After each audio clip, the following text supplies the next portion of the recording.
គ្រាតាម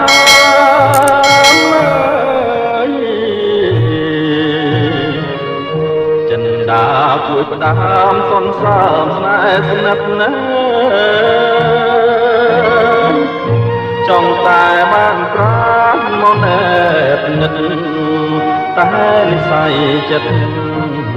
អូនគ្មានអាណិតបាត់រៀងក្រក្រៃហើយតែគូក៏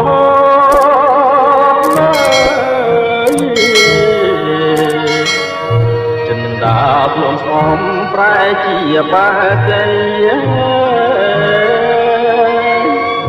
ព្រាមបដូរជីវិតបឺតគឹងចង់រាយនេះសូដនស្រីបើសិនជាខ្សែក៏បងមិនស្ដាយកូនសែងហូតជាលាស្នាមលោហិតបញ្ជាក់រឿងពិតសញ្ញាពាក់ក្តីអូនបានសាច់ចាសំគូនិស័យមើលសែនជាតិក្តី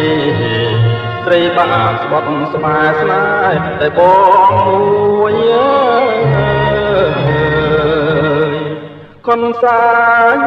ក្រហម